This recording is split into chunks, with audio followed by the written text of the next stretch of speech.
ධර්මානුශාසනාව අද ධර්මානුශාසනාව පවත්වනු ලබන දේශකයන්න් වහන්සේ රාගම වල්පොළ ශ්‍රී විමල රත්නාරාම විද්‍යානිවාස මහා පිරිවෙන්හි පරිවේනාධිපති ශාස්ත්‍රපති රාජකීය පඬිත පූජ්‍යපාද ගලහ පඤ්ඤාසාර ස්වාමින්ද්‍රයන්න් වහන්සේ.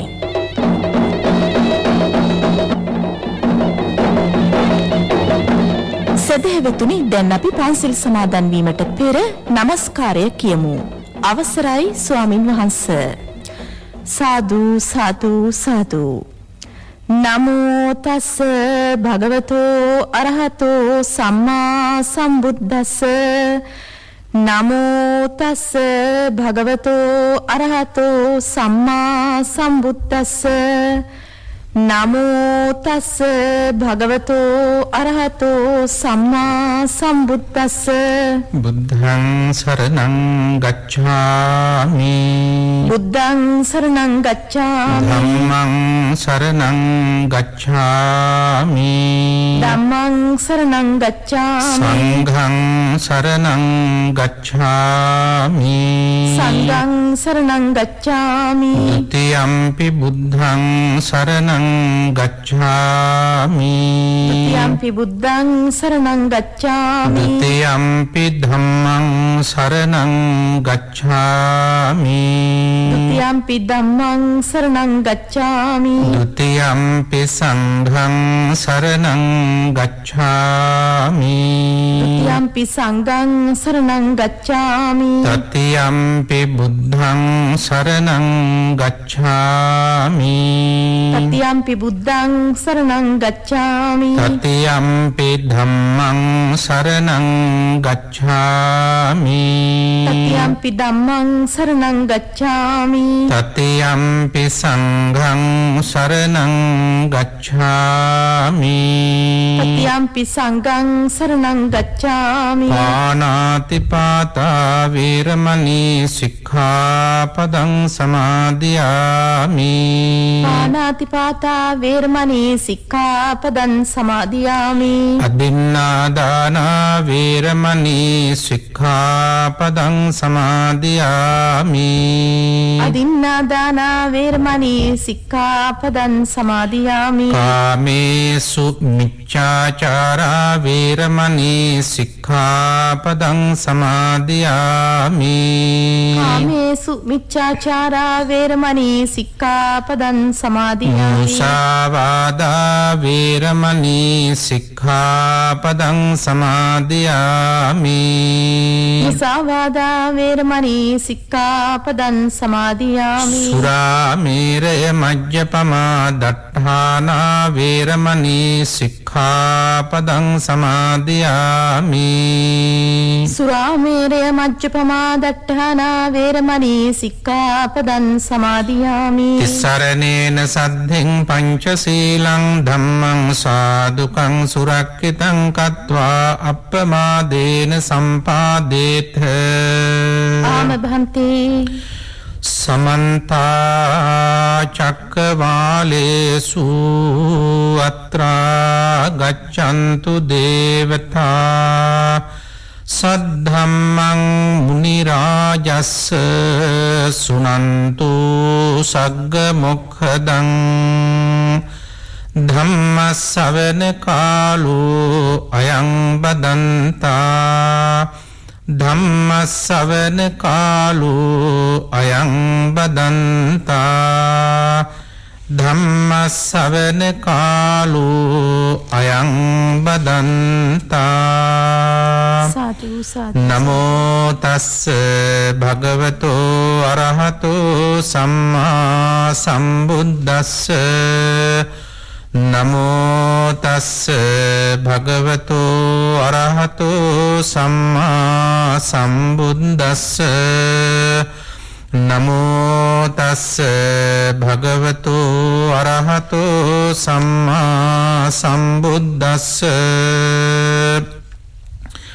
සද්ධා දනං සීල දනං හිරියොත්තප්පියං දනං සුත දනංච චාගෝච පඤ්ඤාමේ සත්ත මං දනන්ති. ශ්‍රද්ධාකාමී වාසනාවන්ත සත්පුරුෂ පින්වත්නි, මේ වාසනාවන්ත සෑම කෙනෙක්ම මේ අවස්ථාවේදී උතුම් වූ තිසරණේ සහිත ආර්යකාන්ත පංචශීලයේ සමාදන් වෙමින් සීලවන්ත පිරිසක් භාවයට පත් වුණා. ශාන්තිනායක අමාමෑණි බුදු පියාණන් වහන්සේ පිළිබඳව උන්වහන්සේ ගුරුතන්හිලා කටයුතු කළ නෛර්යානික ශ්‍රේ සද්ධර්මයේ පිළිබඳව උන්වහන්සේ මේ ලෝකයට බිහිකොට වදාළ ඖරස පුත්‍ර ආර්ය මහා සංඝරත්නයේ පිළිබඳව උපං සද්ධාවෙන් යුක්තව ධර්ම ගෞරවයෙන් ධම්මාරම්මණයෙන් යුක්තව ධර්ම ශ්‍රවණය කරන්නට සූදානම් වෙච්ච මොහොත සුපින් වෙතුනි අද දින මාගේ ශාවේ මාතෘකාව හැටියට මා තබා ගත්තේ මේ සම්බුදු දහම තුල ඔබට අපට අපි හැම දිනාටම බුදුන් වහන්සේ දේශනා කොට වදාළ සප්ත ආර්ය ධනේ පිළිබඳව ධර්මානුකූල විවරණයක් සිද්ධ කිරීමටයි. විශේෂයෙන්ම පින්වත්නි, මේ ලෝකේ ජීවත් වෙන සෑම මිනිසෙකුටම ජීවත් වීම සඳහා ධනය අවශ්‍ය කරනවා. ආහාර පාන ඇඳුම් පැළඳුම් සාමාන්‍ය දෛනික සියලු කටයුතු සඳහා අපි යොදවන්නේ මුදල්, ධනය. අපි ඒ සෑම දෙයක්ම මේ ජීවිතේ පැවැත්ම සඳහා අවශ්‍ය කරන ධනයන් හැටියටයි සලකන්නේ. නමුත් පින්වත්නි, ලෝතුරා බුදුදහම තුල දේශනා කරලා තිබෙන මේ ධනය කියන ඉගැන්වීම බුදුරජාණන් වහන්සේ අර්ථවත් කරලා තිබෙන්නේ ආර්ය ධන කියන නාමයෙන්යි. ආර්ය කියලා කියන්නේ පින්වත්නි, නිවන් මගට ඵලට පිළිපන් සත්වයාට, නිවන් මගේ ගමන් කරන්න කැමැත්තක් තියෙන, උවමනාවක් තියෙන, උනන්දුවකින් කටයුතු කරන කෙනාට තමයි පින්වත්නි ආර්යා කියලා කියන්නේ. එතකොට එවැනි කෙනෙක් විසින් ජීවිතේ අවබෝධ කරගත යුතු, වටහා ගත යුතු, පිළිපැද්ද යුතු, ජීවිතේ සමාදන්ව දියුණු කරගත යුතු ධන හතක් හැටියටයි මේ සප්ත ආර්ය ධනෙ කියන එක විවරණය කරලා තිබෙන්නේ.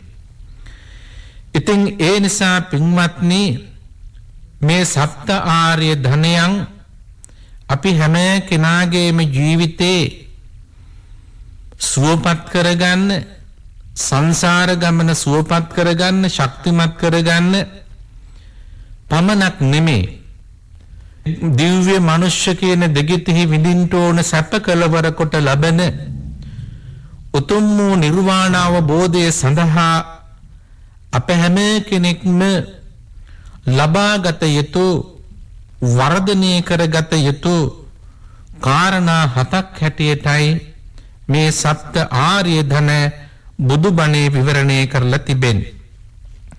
ශ්‍රද්ධා ධනං, සීල ධනං, හිරි ඔත්තප්පියං ධනං, සුත ධනං ච චාගෝච පඤ්ඤාමේ සත්තමන් ධන.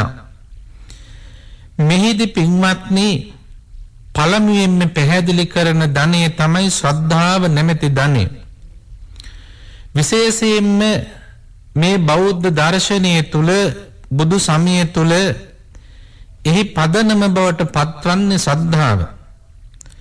කුමන හෝ යහපත් කටයුත්තක් සිද්ධ කරනකොට මූලික වශයෙන්ම අප ළඟ තියෙන්න ඕන ගුණාංගය තමයි ශ්‍රද්ධාව. සද්ධාය ජායතෝ උපසංකමති. ශ්‍රද්ධාව කියලා කියන්නේ පින්වත්නි විශේෂයෙන්ම කෙනෙක් බුදුරජාණන් වහන්සේ පිළිබඳව එවැගේම ධර්මයේ පිළිබඳව සංඝ රත්නයේ පිළිබඳව කර්මයේ පිළිබඳව කර්ම ඵලයේ පිළිබඳව කෙනෙක් තුළ ඇතිවෙන ඇදහිීම පිළිගැනීම ඒ අරමුණු කෙරෙහි සිත තුළ ඇති කරවන පහදවාලන ලක්ෂණයට අපි කියනවා සද්ධාව කියලා. සද්ධහන්ති සද්දා සත්තා ඒතායති සද්දා කියලයි මේක තවදුරටත් විවරණය කරලා තිබෙන්නේ. ඉතින් ඒ නිසා එක පැත්තකින් පින්වත්නි ශ්‍රද්ධාව කියලා කියන්නේ සෝබන සාධාරණ චෛතසිකයක්.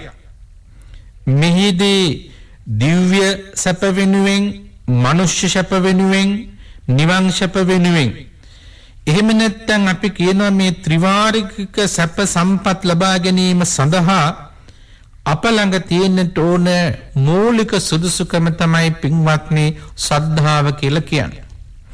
ලෝතුරා බුදුවරයෙක් නිර්මාණය කරන්න ශ්‍රද්ධාවෙන්, පච්චේක බුදුවරයෙක් නිර්මාණය කරන්න ශ්‍රද්ධාවෙන්, එවැගේම මහරහතන් වහන්සේ නමක් නිර්මාණය කරන්න ශ්‍රද්ධාවෙන්, සෝවාන් ආදී මගට ඵලට සත්වයක් පත් කරන්න ශ්‍රද්ධාවෙන්, එපමණක් නොවේ ධම්මානුසාරේ සද්ධානුසාරේ වැනි සත්පුරුෂ භූමියට සත්වයක් කැඳවාගෙන යන්නේ ශ්‍රද්ධාවෙන්. ඒ නිසා මේ ශ්‍රද්ධාව නැමැති ධනය සත්වයක් තුල තිබිය යුතු අත්‍යවශ්‍ය කාරණාවක් හැටියටයි ලෝතුරා බුදුරජාණන් වහන්සේ පැහැදිලි කරලා දුන්නේ. ශ්‍රද්ධාව කියලා ගත්තහම මෙහි ප්‍රභේද රාශියක් දකින්න තියෙනවා. එක පැත්තකින් ප්‍රධාන වශයෙන් ලෞකික ශ්‍රද්ධාව හැටියට කියන්න පුළුවන්. තවත් පැත්තකින් ලෝකෝත්තර ශ්‍රද්ධාව හැටියට කියන්නත් පුළුවන්. ඒ වගේම මෙහි ප්‍රභේද හැටියට සම්පස්සාදන ලක්ෂණ ශ්‍රද්ධාව, සම්පස්කන්ධන ලක්ෂණ ශ්‍රද්ධාව, සද්ධාන ලක්ෂණ ශ්‍රද්ධාව, උකප්පන ශ්‍රද්ධාව, ආගම ශ්‍රද්ධාව, අධිගම ශ්‍රද්ධාව ආදී මෙහි ප්‍රභේද රාශියක් දකින්න තියෙනවා. මේ සියලු ප්‍රභේද අරගෙන විස්තර කොට බලනකොට අපිට පෙන්눔 කරනවා පින්වත්නි හරියට ශ්‍රද්ධාව කියලා කියන්නේ සක්විති රජුන්ගේ උදක ප්‍රාසාද මාණික්කයක් වගේ බොර ජලයකට අපිරිසිදු ජලයකට මේ මාණික්කය දැමුවාම ඒ මුළු ජලයම පාරිශුද්ධ පිරිසිදු ජලයක් බවට පත් වෙනවා. අන්නේ වගේ කෙනෙක් තුල ශ්‍රද්ධාව තිබුණහම ඒ සිත කිලිටු කරන, අපිරිසිදු කරන, අපවිත්‍ර කරන බාහිර සියලු ක්ලේශයන්ගෙන් සිත සකස් කරගන්න, පිරිසුදු කරගන්න අපට මඟ පෙන්වලා දෙන්නේ පින්වත්නි ශ්‍රද්ධාව නිසා. ඉතින් අන්න ඒ නිසා අපිට පුළුවන්කම තියෙන්නට ඕන මේ ශ්‍රද්ධාව අපි තුල ඇති කරගන්න. ශ්‍රද්ධාව නැමැති බීජය යම් సంతානයක පිහිටයිද එම సంతානයේ තුල සියලුම ධර්මයන් හටගන්නා භූමිය සකස් වෙනවා. කෙනෙක්ගේ සිතක් තුල ශ්‍රද්ධාව නැමැති බීජය රෝපණය වෙලා තියෙනවා නම් ඒ ශ්‍රද්ධාවෙන් යුක්තව යම් කිසි දෙයක් ශක්තිමත් සිතක් තියාගෙන කටයුතු කරන්න, ක්‍රියාත්මක කරන්න කෙනෙක් තුල හැකියාව ඇති කරගෙන තියෙනවා නම් අන්නේ කෙනාට පින්වත්නි සියලුම ධර්මතාවයන් සෝවාන් වීමට අවශ්‍ය කරන, එහි මගඵල දෙකම අවබෝධ කරගන්න අවශ්‍ය කරන හැම ලක්ෂණයක්ම ඒ කෙනාට එකතු කර ගැනීමේ හැකියාව තියෙනවා. එතකොට පින්වත්නි මේ සත්‍ය ආර්ය ධනවල දෙවෙනි ධනය තමයි සීල ධනය. සීල ධනය කියලා කියන්නේ පින්වත්නි මේක විවරණය කරනවා පානාති පාතා දීහිවා විරමන්තස්ස වත්ත පටිවත්තං වා පූරෙන්තස්ස චේතනාදයෝ ධම්මා කියලා. ප්‍රාණඝාතාදී අකුසල කර්ම වලින් වැළකීලා වත්විත් පිළිවෙත් පුරන්නාගේ සිත තුළ පහළ වෙන චේතනාවලට නැත්නම් ඒ සිතුවිලි ධර්මතාවලට කියනවා පින්වත්නි සීලය කියලා. එහෙමත් නැත්නම් ඒක විවරණය කරනවා තව දුරටත් කාය වාක් සමෝදානන්ති සීලං කියලා. කායික වශයෙන්ොත් වාචසික වශයෙන්ොත් එහෙම නැත්නම් කායද්්වාරයයි වාග්ද්වාරයයි කෙනෙකුට හික්මුවා ගන්න සංවර කරගන්න පුළුවන්කම තියෙනවා නම් එහෙමත් නැත්නම් කයින් කරන ප්‍රාණඝාත අදත්තාදාන කාමමිත්‍යාචාර කියන දුසිරිත් තුන සුසිරිත් තුනක් බවට පත් කරගන්න පුළුවන් නම් ඒ වගේම වචනින් කරන මුසාවාදය බොරුව පිසුනා වාචා කේලම පරුසා වාචා නපුරු වචන සම්ප්‍රප්පලාප හිස් වචන මේ වැරදි භාවිත හතර වෙනුවට සත්‍යවාදීව සත්‍ය වචන කතා කරන්න හැකියාව ඇති කරගන්න පුළුවන්කම තියෙනවා නම් අපි ඒකට කියනවා පින්වත්නි කාය වාක් සමෝදානන්ත සීලං කය වචන දෙක සංවර කරගත්තා එතන සීලය කියන එක තියෙනවා. ඉතින් ඒ නිසා තවත් පැත්තකින් පින්වත්නි මේ සම්පූර්ණ බුදු දහම තුල තියෙන බුදු දහමේ කෙනෙක් ප්‍රතිපදා මාර්ගයට ඇතුළත් වෙන මූලිකම තැන තමයි පින්වත්නි සීලය කියලා කියන්නේ. සීලේ පතිට්ඨාය නරෝසපඤ්ඤෝ සීලයක පිහිටීමෙන් පස්සේ තමයි සසු කාරණා සසු සියලුම ධර්මතා සාක්ෂාත් කර ගැනීම සඳහා සත්වයකට අවශ්‍ය කරන පසුබිම සකස් වෙන්නේ. ඉතින් ඒ නිසා අපි පින්වත්නි මේ කය සංවර කරගෙන වචනේ සංවර කරගෙන සිල්වතෙක් බවට පත්වීමෙන් මේ සීල ධනය කියන එකෙන් ධනවත් වීමේ හැකියාව සත්පුරුෂ මිනිසෙකුට තියෙනවා.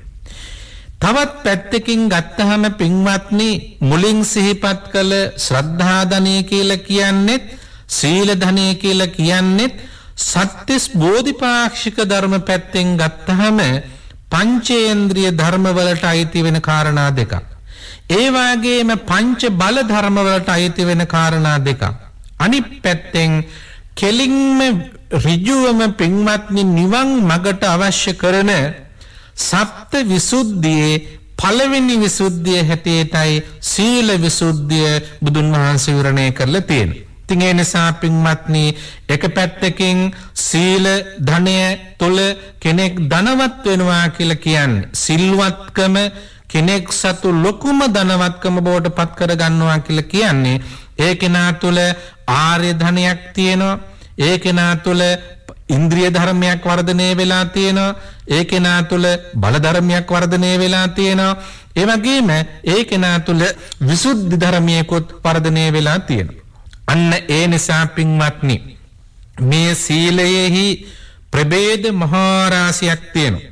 ඒ අතර චාරිත්‍ර සීල වාරිත්‍ර සීල ආදි සමාචරික සීල ආදි බ්‍රහ්මචරික සීල විරති සීල අවිරති සීල නිස්සිත සීල අනිස්සිත සීල කාල පරියන්ත අපාන කෝටික සප්පරියන්ත අපරියන්ත මේ විදිහට මේ සීලයෙහි ප්‍රභේද මහා රාශියක් දකින්න තියෙනවා.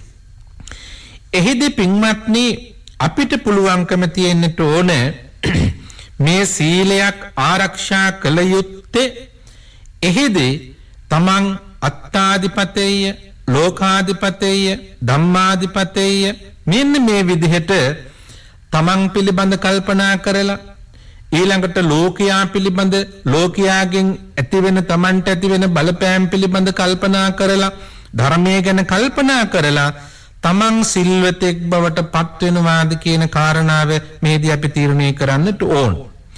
මෙන්න මේ වගේම තමයි පින්වත්නි මේ සිල් සමාදන් වීම නිසා කෙනෙකුට ලබා ගන්න පුළුවන් ආනිසංස රාශියක් තියෙනවා. ඒ අතර පින්වත්නි ඒ ආනිසංස තමන්ට ලබා ගැනීම සඳහා පළමුවෙන්ම තමන් මේ සීලය සුරක්ෂිතව ආරක්ෂා කරන්නට ඕන. ඒ පිළිබඳ බෞද්ධ දර්ශනය තුළ පැහැදිලි කරනවා පින්වත්නි සිල් සමාදන් වුණාට පස්සේ සමාදන් වුණ සීලය තමන් රකින්න ඕන හරියට කුමක් වගේද කිකීව අණ්ඩං චමරීව වාලදින් පියංව පුත්තං නයනංව ඒකකං කිරල දෙනක් තමන් කුසින් බිහි කළ බිජු ආරක්ෂ කරන්නේ පුංචි කිරල පැටවුන් දැකීමේ කොයිතරම් ආශාවකින්ද ඒහා සමාන හැඟීමකින් යුක්තව සීලය ආරක්ෂා කරන්නට ඕන. ඒ වගේම තමයි වනාන්තරයේ ජීවත් වෙන සෙමර මුවා තමන්ගේ වලිගයට කොච්චර ආශාවකින්ද වනාන්තරයේ සැරිසරනකොට ඒ වලිගය ආරක්ෂා කරගන්නේ ආන්ගේ වගේම තමන්ගේ මේ සීලය ආරක්ෂා කරන්නට ඕන. ඒ වගේම තමයි අම්මා කෙනෙක් තමන්ගේ එකම පුතා තමන්ගේ ඇහැ වගේ ආරක්ෂා කරන්නේ යම්සේද ආන්ගේ වගේම මේ සමාදන් වුණු සීලය ආරක්ෂා කරගන්නට ඕනේ කියලයි බුදුරජාණන් වහන්සේ පැහැදිලි කරලා දුන්නේ. එහෙම වුණාම පින්වත්නි ආර්ය ධනයක් තමා තුළ සුරක්ෂිත වෙනවා. ඒ වගේම ඉන්ද්‍රිය ධර්මතාවයක් තමා තුළ සුරක්ෂිත වෙනවා. බල ධර්මතාවයක් තමා තුළ සුරක්ෂිත වෙනවා. සප්ත විසුද්ධියේ පළවෙනි සීල විසුද්ධි ධර්මතාවය තමා තුළ සුරක්ෂිත වෙනවා. ඉතින් ඒ නිසා පින්වත්නි මේ සීලය කියන එක කෙනෙක් තුළ නැති වෙලා යන්න සීලයෙන් කෙනෙක් පිරිහෙන්න බලපාන කාරණා මහා රාශියක් තියෙනවා. ලාභ කීර්ති හින්දා කෙනෙක් මේ සීලෙන් නැති කරගන්න අවස්ථා තියෙනවා. සප්ත මෛතුනේ නිසා සීලේ නැති වෙන අවස්ථා තියෙනවා. අවිද්‍යාව නැත්තම් විසම ලෝභයේ හින්දා සීලේ නැති වෙනවා. ව්‍යාපාදේ නැත්තම් නවඝාතුක ද්වේෂයේ හින්දා සීලේ නැති වෙලා යනවා. ඒ වගේම තමයි ක්‍රෝධේ නැත්තම් සිතේ ඇති වෙන ඡණ්ඩ ගති හින්දා සීලේ නැති වෙලා යනවා.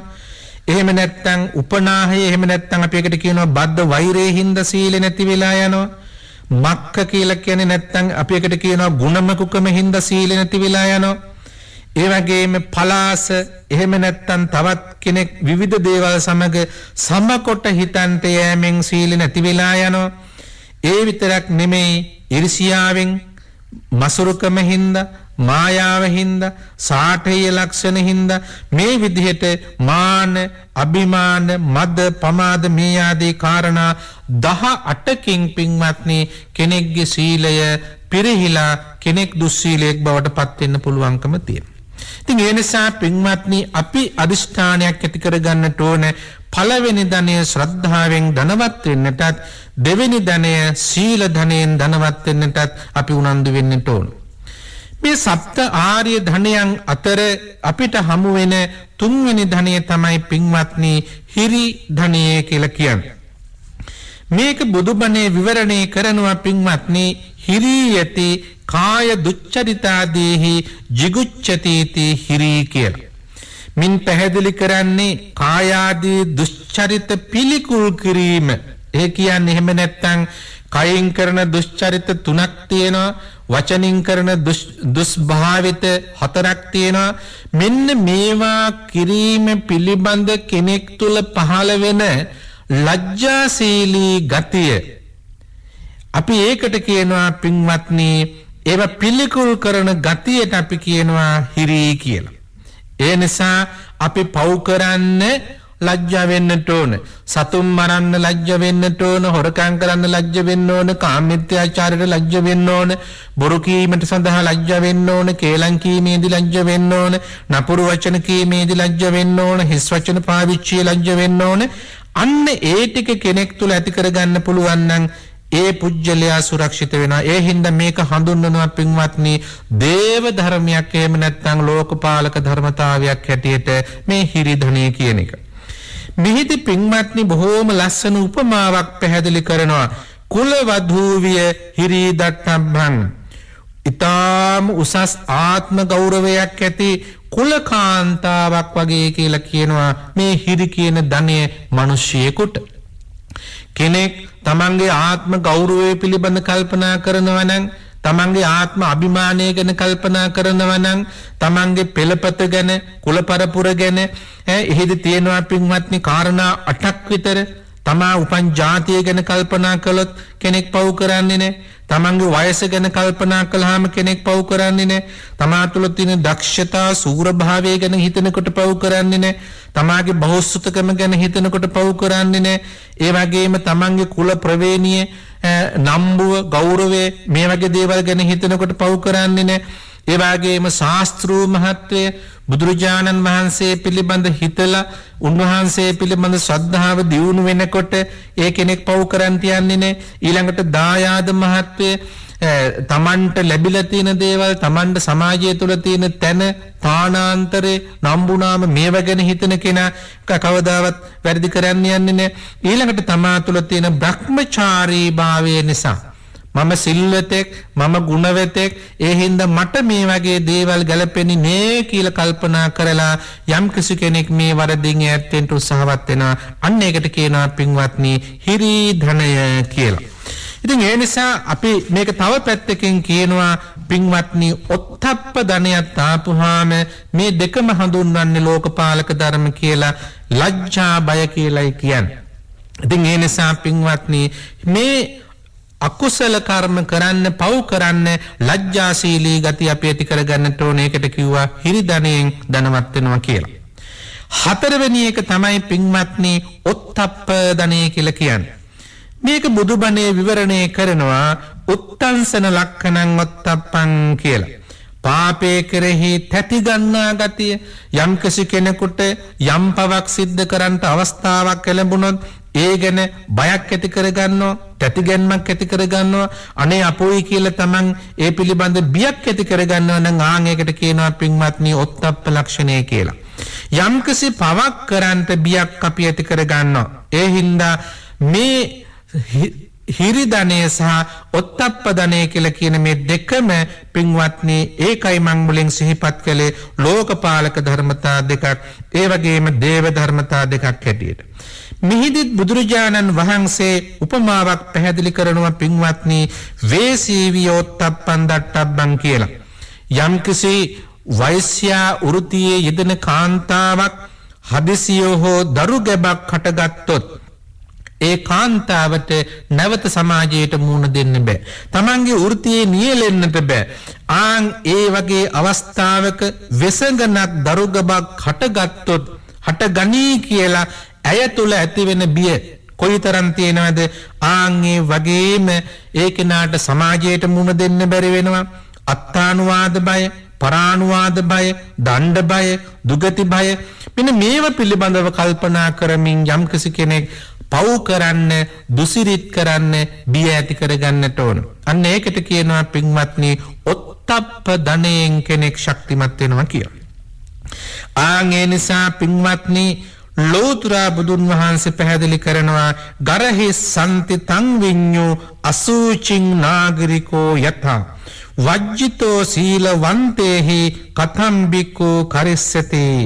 පින්වත්නි නගරයක ජීවත් වෙන කෙනෙක් අසුචි පිළිකුල් කරනවා වගේ සාමාන්‍ය සරල ප්‍රාථමික නොදියුණු පරිසරයක ජීවත් වෙන කෙනෙකුට මල අසුචි කියන දේ පිළිබඳ අමුතු දෙයක් නැහැ.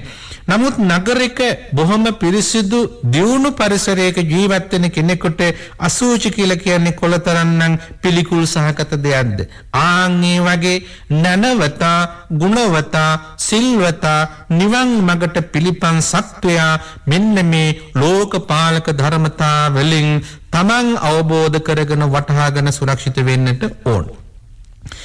ඊළඟට පින්වත්නි මේ සප්තාහාරයේ ධනයේ පස්වෙනි ආර්ය ධනය තමයි සුත ධනය කියලා කියන්නේ. මෙහිදී පැහැදිලි කරනවා පින්වත්නි සුතය කියලා කියන්නේ ධර්මයේ ඇසීම. එහෙම නැත්නම් ධර්මයේ මතක තබාගෙන ඒ අනුව කටයුතු කරනකට කියනවා පින්වත්නි සුත ධනය කියලා. එතකොට මේ බුදුබණේ විවරණයක් වෙනවා පින්වත්නි සුතවත් පුජ්‍යලයා සහ අසුතවත් පුජ්‍යලයා කියලා දෙන්නෙක් ඉන්නවා. විශේෂයෙන් අපි දන්නවා පින්වත්නි ආගම අධිගම කියලා වචන දෙකක් තියෙනවා. ආගම කියලා කියන්නේ පින්වත්නි තථාගත තෙවලා දහම, එහෙම නැත්නම් බුදුරජාණන් වහන්සේ විසින් දේශනා කළ සූත්‍ර, විනය, අභිධර්ම කියන මේ තෙවල දහම පිළිබඳ අසා කියවා ධර්මඥානෙ දියුණු කරගන්න එකට අපි කියනවා ආගම කියලා. ඒ වගේම අධිගම කියලා කියන්නේ පින්වත්නි ඒ දහමට අනුව තමන් ප්‍රතිපදා පූර්ණේ කරමින් ධ්‍යාන ඵල ආදියෙන් යුක්ත වෙනවා. ධ්‍යාන උපදවා ගන්නවා, ඵල උපදවා ගන්නවා. සෝවාන් ආදී මග ඵල අවබෝධ කර ගැනීම සඳහා සත්වයා පොළඹවන්නේ ඒ පුජ්‍යලයා තුල තියෙන මේ අධිගම කියන මේ ලක්ෂණයේ හින්දා. අන්න ඒ නිසා පින්වත්නි සුතවත් පුජ්‍යලයා සහ අසුතවත් පුජ්‍යලයා කියන මේ දෙක වෙනස අපි තේරුම් ගන්නට ඕන. එක තැනකදී බුදුන් වහන්සේ පැහැදිලි කරනවා සුතවා අරිය ශාවකෝවා අසුතවා පුතුජනා කියලා. දකොට මේ බුදුබණ අහපු නැති ජීවිතයට එකතු කරගත්තේ නැති අසුතවත් කෙනා තව දුරටත් පුහුදුන් සත්වයක් බවට පත් වෙනවා. ධර්මයේ අහලා ආගම අධිගම මේ දයන්සය වඩා වර්ධනය කරගන්න කෙනා සුතවත් ආර්ය ශ්‍රාවකයා බවට පත් වෙනවා. ඉතින් අන්න ඒ නිසා පින්වත්නි මේ සුත්ත කියන ධනය එක පැත්තකින් සුනාත අහලා ධාරේත මතක තියාගෙන චරාත ධම්මේ ධර්මානුධර්ම ප්‍රතිපන්න වලට පුජ්‍යලයකට සත්වයකට ගමන් කරන්නට තියෙන ඉද ශක්තිය තමන්ට ලබා දෙන්නේ මේ සුත්තමය ගුණය තමා තුළ තියෙන නිසා. එතකොට බලන්න පින්වත්නි මේ සද්ධාව ගැන කතා කළත් සීලය ගැන කතා කළත් සුතය ගැන කතා කළත් මේ කාරණා තුනම පින්වත්නි මන් මුලින් සිහිපත් කළා වගේ සත්‍තිස් බෝධිපාක්ෂික ධර්ම අතර තියෙන පංචේන්ද්‍රිය ධර්ම වලට අයිති පංච බල ධර්ම වලට අයිති. ඉතින් ඒ නිසා සුත්ත ගුණය කියන එක සුත්ත ධනය කියන එකෙන් ධනවත් වෙන්නට අපි උනන්දු වෙන්නට ඕනේ. අද ඕන තරම් අපිට ඒකට අවස්ථා තියෙනවා. ධර්ම ශ්‍රවණය කරන්න සෞව්‍ය දෘශ්‍ය මාධ්‍ය අපිට ඕන තරම් විවුර්ත වෙලා තියෙනවා. ඒ හැම පැත්තකින්ම පින්වත්නි ශ්‍රවණේන්ද්‍රිය හරහා ධර්මඥානය දිනු කරන්නට ඕන. ඒ වගේම පොතපත පුවත්පත් බලමින් කියවමින් ධර්මඥානය දිනු කරගන්නට ඕන. මේ හැම පැත්තකින්ම සුත ගුණය කියන එක දිනු කර ගැනීම හැකියාව කෙනෙකුට තියෙනවා. සප්ත ආර්ය ධනයන් අතර 6 වෙනි ආර්ය ධනය තමයි පින්වත්නි ඡාග කියලා කියන්නේ. ඡාග නැත්නම් අපි ඒකට කියන පරිත්‍යාගය, එහෙම නැත්නම් දානය. මෙහිදී පින්වත්නි විශේෂයෙන්ම අපි කල්පනාවට ගන්න ඕන දෙයක් තියෙනවා. දානය කියලා කියන්නේ පරිත්‍යාගය කියලා කියන්නේ පින්වත්නි මේ අනවරාග්‍ර සංසාර ගමනේ සැරිසරන සත්වයාට සංසාර ගමන පැහැදිලි කරලා දෙන ක්‍රමවේදය තමයි දානය කියලා කියන්නේ. දීමනාවේදී මිනිසියෙකුට ආධ්‍යාත්මය සුවපත් කර ගැනීම හැකියාව තියෙනවා. අන්න ඒ නිසා තමයි අපි කියන්නේ දානයක් දෙනකොට ලෝභං පහය, දෝසං පහය, මෝහං පහය, ලෝභයත්, ද්වේෂයත්, මොහයත් මේ ආගන්තුක උපක්ලේශ තමන්ගේ මනසින් ඈත් කරගෙන අපි දාන දෙන්නට ඕනේ කියලා. ඉතින් ඒ නිසා පින්වත්නි මේ හින්දම තමයි දස රාජධර්මවල දානේ පිළිබඳ මුලින්ම සඳහන් කරලා තියෙන්නේ. දස පාරමිතාවල මුලින්ම දානේ පිළිබඳ කතා කරලා තියෙන්නේ. සතර සංග්‍රහ වස්තුවේ මුලින්ම දානේ පිළිබඳ කතා කරලා තියෙන්නේ.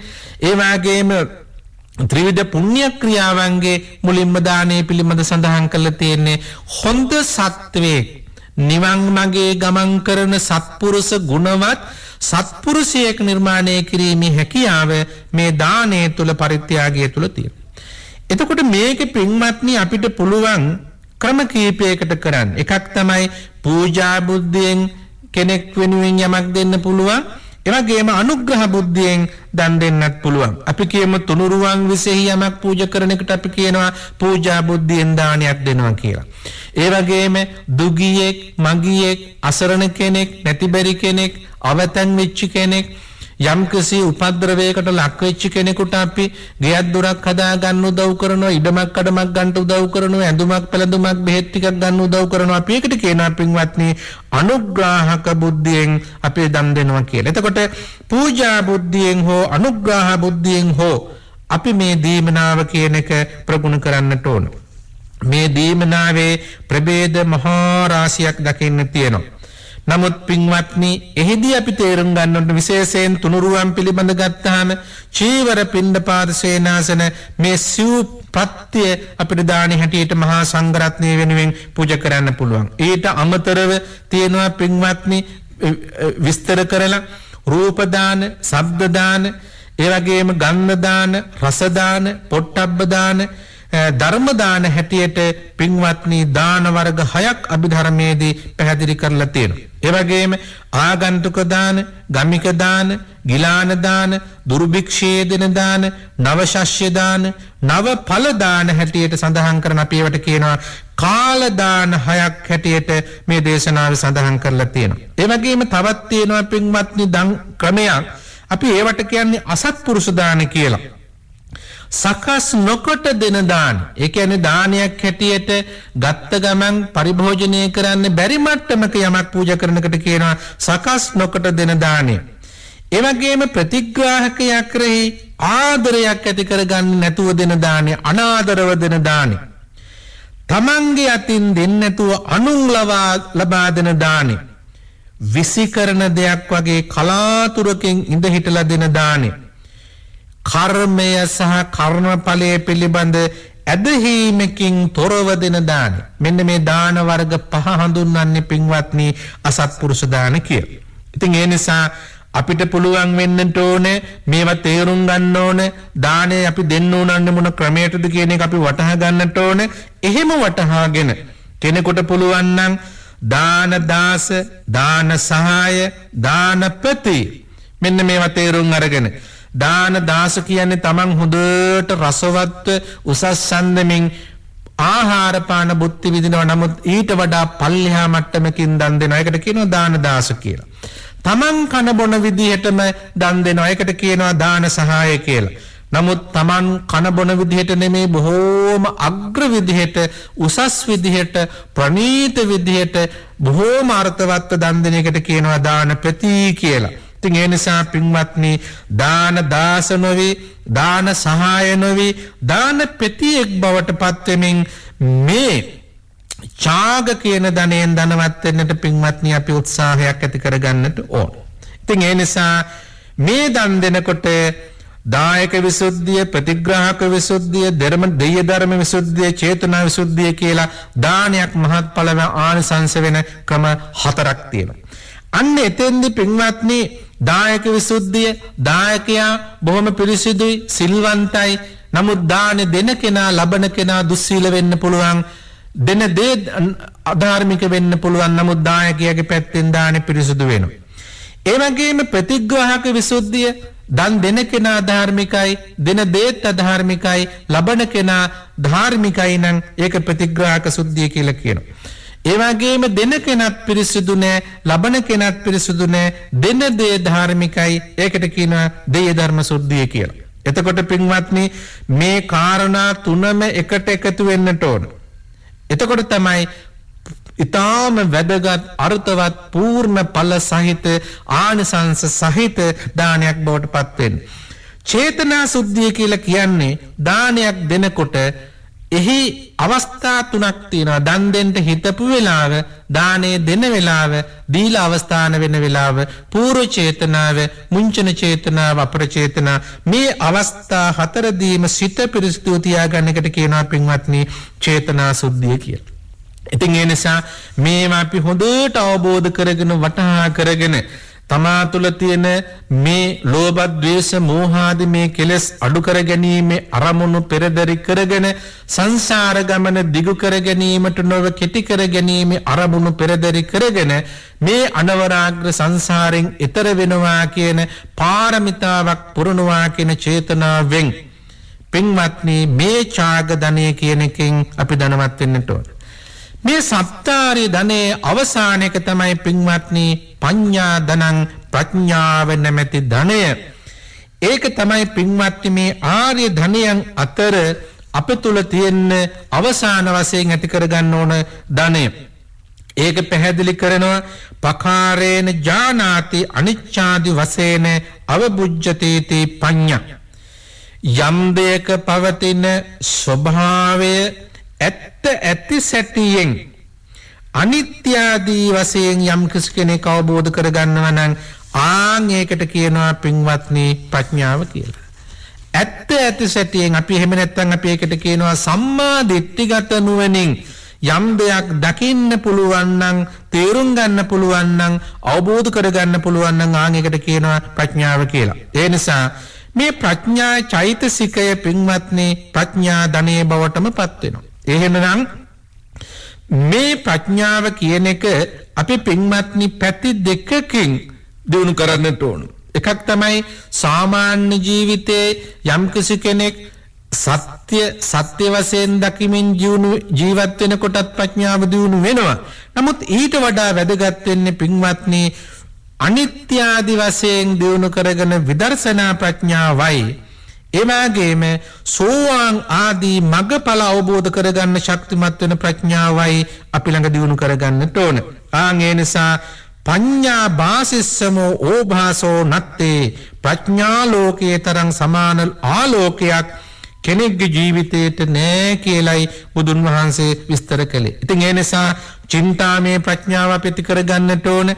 අර සුත ධනෙ තුල විවරණය කරන විදිහට බණ අහන කොටත් ධර්මයේ දියුණු වෙනවා, ධර්මඥානයේ දියුණු වෙනවා, ප්‍රඥාව දියුණු වෙනවා. ඒකට කිව්වා සුතමේ පඤ්ඤා කියලා. ධර්මයේ මෙනෙහි කරන කොටත් භාවනාමේ පඤ්ඤා කියන එක දියුණු වෙනවා. එහෙමනම් චින්තාමේ පඤ්ඤාවෙන්, සුතමේ පඤ්ඤාවෙන්, භාවනාමේ පඤ්ඤාවෙන් තව තවත් මේ පඤ්ඤා ධනෙ ශක්තිමත් කරගෙන උපං ලබාගත් මේ වාසනාවන්ත සත්පුරුෂ මනුස්ස ජීවිතේ උපවත් කරගන්න, සුවපත් කරගන්න අපි උත්සුක වෙන්නට ඕන. එහෙමනම් බලන්න සත්පුරුෂ කාරුණික පින්වත්නි මේ සප්ත ආර්ය ධනය තුල විවරණය කරන ශ්‍රද්ධාව ධනය, සීල ධනය, හිරි ධනය, ඔත්තප්ප ධනය, සුත ධනය, ඡාග ධනය, පඤ්ඤා ධනය මේ සප්තවිධ ධනයන්ගෙන් කෙනෙක් ධනවත් නම් ඒ උපන් මිනිසා මේ ජීවිතේ පරාජිතයෙක් බවට පත්වන්නේ නැහැ. මේ ලබාගත් මනුස්ස ජීවිතේ පියවරෙන් පියවර නැගෙන වැඩෙන රුකක් ගසක් වගේ කෙනා ගුණ ධර්ම වලින් ගුණවතෙක් බවට පත් වෙනවා. අන්න ඒ සඳහා අපි අදිෂ්ඨාන පූර්වකව කටයුතු කරන්නට ඕනේ. එහෙමනම් වාසනාවන්ත පින්වත්නි මේ ලැබුවා වූ 2017 මේ නව වර්ෂයේ තුලදී මේ ලක්වැසේ ලෝවැසේ පිනට දහමට ලැබී සත්පුරුෂ පින්යති ඔබ හැම දිනාට මේ උතුම් වූ සත්‍ය ආර්ය ධනයන් අහලා මතක තියාගෙන ධාරණය කරගෙන ඒ අනුව ජීවිතේ සකස් කර ගනිමින් තමන් අර්ථවත් ජීවිතයක් ගෙවමින් එවැගේම ලෝකයට අර්ථ සිද්ධිය සකසා සලසා දෙමින් සත්පුරුෂ ජීවිතයක් ගත කරන්න මේ ලක්වැසි ලෝවැසි සුපින්වත් හැමත දිරිය ධෛර්ය ශක්තිය ලැබේවා කියලා මේ අවස්ථාවේදී අපි ප්‍රාර්ථනා කරනවා. එහෙමනම් හොඳයි සත්පුරුෂ සුපින්වතුනි අපි මෙතෙක් වෙලා උතුම් වූ තෙරුවන් සරණ යෑමෙන් පන්සල් සමාදන් වීමෙන් උතුම් වූ සද්ධර්මයේ ශ්‍රවණය කිරීමෙන් දහම් පඬුරු පිදීමෙන් සිද්ධ වුණා වූ උතුම් උදාර කුසල ශක්තිය ඔබ හැමදිනාට නිදුක් නිරෝගී චිරජීවනයේ සඳහා උපකාරවත් වේවා. එමගේම සසුන රකින්න ඔබ රකින්න පින් කැමැති සත්පුරුෂ දෙවියන්ට මේ පින්වත් වීමෙන් දෙවියෝ පින් අනුමෝදන් වෙලා මේ උතුම් වූ සම්බුද්ධ ශාසනය චිරාත් කාලයක් රැකෙත්වා කියන පැතුමින් අපි දෙවියන් පින් දෙමු. ආකාසට්ටා ච බුම්මට්ටා දේවා නාග මහිද්దికා පුඤ්ඤන්තං අනුමෝදිත්වා චිරං රක්칸තු ලෝක ශාසනං. ආකාසට්ටා ච බුම්මට්ටා දේවා නාග මහිද්దికා පුඤ්ඤන්තං අනුමෝදිත්වා චිරං රක්칸තු ලෝක ශාසනං. ආකාසට්ටා ච බුම්මට්ටා දේවා නාග මහිද්దికා පුඤ්ඤන්තං අනුමෝදිත්වා චිරං රක්칸තු ලෝක ශාසනං. ඒ වගේම අද දවසේ මේ දායකත්වයේ දරාපු ඒ පින්වතුන් අපේක්ෂා කළ පරිදි තම තමන් නමින් නැසී මිය පරලොව ගිය ආදර මර මව්වරුන්ට පියවරුන්ට සහෝදරයින්ට ඥාතීන් හිතවතුන් හැම දිනාටත් උදාර කුසල ශක්තිය ආශිර්වාදයෙන් ඒ ඇත්තන්ගේ සංසාරගත ජීවිත සුවපත් වේවා සුවපත් වේවා සුවපත් වේවා කියලා හැම කෙනෙක්ම සාදු කියලා ඥාතීන්ට පින් අනුමෝදන් කරන්න. සාදු සාදු සාදු.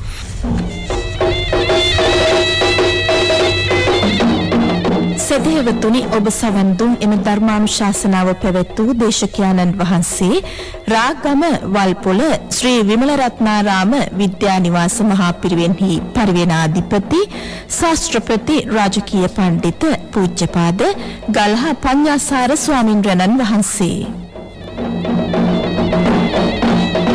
අපේ ස්වාමින්වයන්න් වහන්සේ ඉටු කරන ශාසනික සේවාවන්ට තව තවත් ශක්තිය ධෛර්යය සහ නිදුක් නිරෝගී සුව චිරජීවනය අපි ප්‍රාර්ථනා කරමු. ඔබට තෙරුවන් සරණයි.